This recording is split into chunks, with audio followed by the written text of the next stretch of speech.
Hola, bienvenido, bienvenida.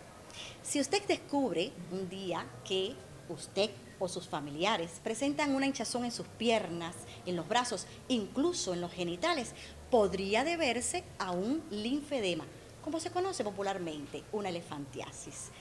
Un tema muy interesante para tratar hoy. Acompáñeme.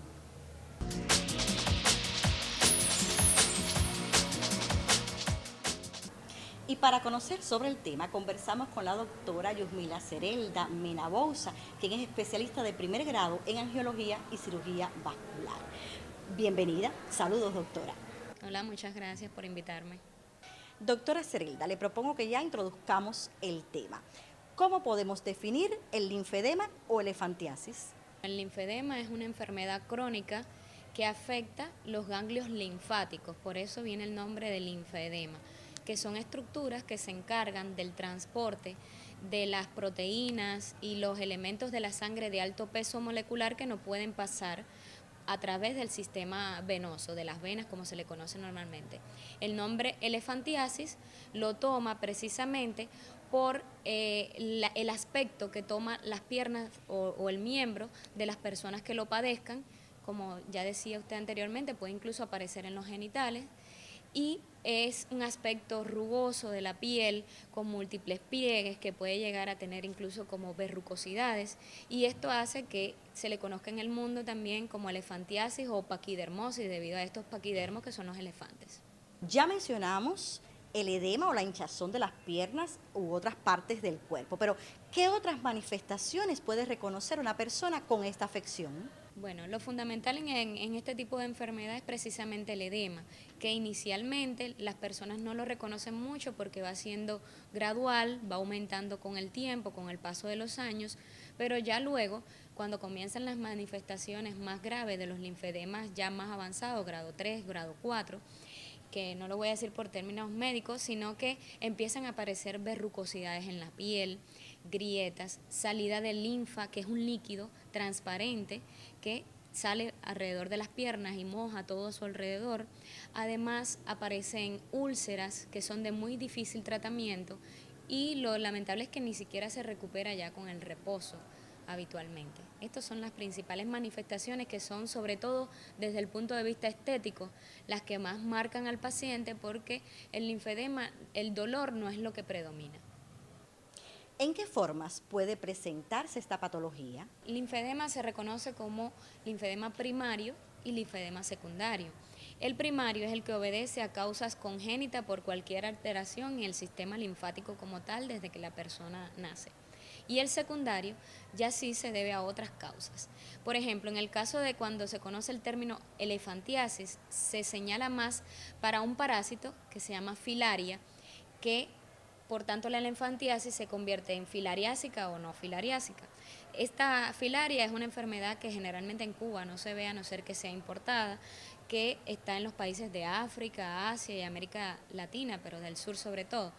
Entonces, las otras causas que pueden aparecer el linfedema está las cirugías, después de las cirugías, sobre todo las cirugías oncológicas para el cáncer, donde se existe vaciamiento de los ganglios a diferentes niveles, aparece un linfedema secundario a esto. También puede aparecer producto de infecciones a repetición en los miembros afectados, puede deberse a radiaciones, a las terapias con radiaciones, y bueno, parasitaria, como ya expliqué, que es la filaria.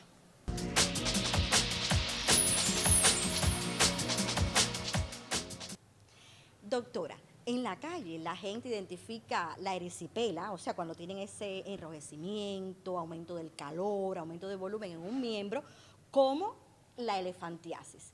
¿Es lo mismo? La erisipela como tal puede desencadenar un linfedema. La erisipela, como en términos médicos, es la linfangitis.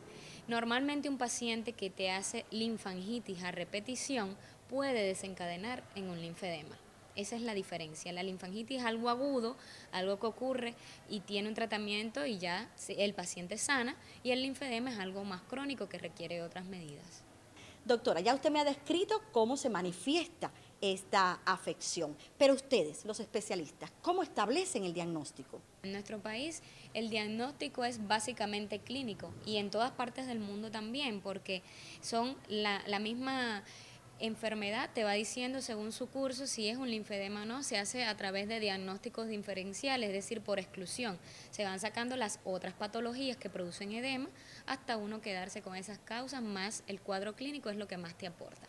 Se puede demostrar desde el punto de vista radiográfico, ultrasonográfico, la afectación de los ganglios linfáticos en sí, pero no es tan necesario. El diagnóstico es eminentemente clínico. Se trata, como usted ha explicado, de una afección de curso largo. Ustedes le llaman crónicos. ¿Qué tratamientos existen para ello? El linfedema se trata según el grado en el que esté la enfermedad. Si está iniciando, sobre todo el tratamiento que se hace es de rehabilitación, es decir, son masajes que se le indican al paciente, evacuativos es su nombre, para tratar de transportar la linfa hacia los canales para que ella se pueda reabsorber. El uso de vendajes elásticos para evitar que se siga ampliando el edema, evitar las infecciones a nivel de los pies, sobre todo los hongos, y esto hace que sea más efectivo el tratamiento. Ya una vez que está el linfedema grado 4 instaurado, que es cuando aparecen las verrugas, cuando ha aumentado demasiado, casi el doble o el triple de la pierna contralateral, generalmente se requiere ya de muchas cirugías, que no todas tienen un fin estético así muy bueno, porque lamentablemente es para quitar todo ese tejido que está.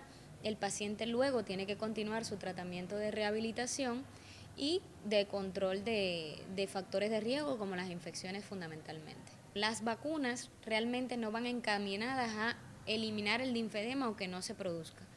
Va encaminada a evitar las infecciones que empeoran este cuadro.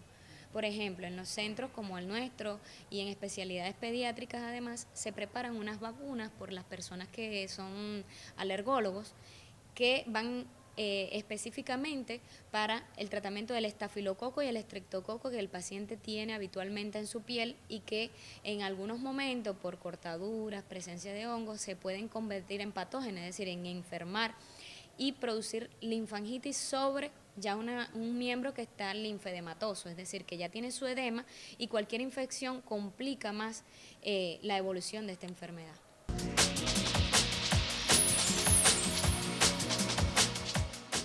Doctora, por todo lo que nos ha explicado, la elefantiasis tiene un impacto en la estética. Tiene incluso hasta un curso muy crónico. Se va a vivir prácticamente con ella. ¿Cómo podemos evitarla entonces? La prevención en el caso del linfedema primario es sobre todo detectarlo a tiempo. Es decir, cuando ya se note un aumento de volumen que no mejora con el reposo, debemos acudir al médico y que él sea el que certifique que estamos en presencia de un linfedema. Se pone tratamiento medicamentoso que son encaminados a que reduzca el volumen de la extremidad o a que no se haga más grande. Y además existen todas las medidas que plantea antes de contención elástica, masaje evacuativo, se manda al paciente a caminar para favorecer el retorno de la linfa como tal hacia la circulación. Estas son sobre todo las medidas encaminadas a la protección. Ya una vez que tienes el linfedema muy avanzado es evitar las infecciones, como ya había dicho antes, y ese es el tratamiento preventivo básicamente. ¿Qué otras técnicas quirúrgicas existen en la actualidad para esta patología? Existen otras técnicas que se hacen sobre todo a nivel mundial que son más conservadoras y es para restablecer nuevamente el flujo linfático, para desobstruir los vasos linfáticos. También se hacen derivaciones hacia el sistema venoso que ayudan a que la linfa drene y con esto se disminuye mucho el edema de la extremidad y de una manera más conservadora. Ahora en nuestro país no se están haciendo porque necesitan de equipo de microcirugía con técnicas diagnósticas mucho más específicas y entonces no se está llevando a cabo en estos momentos.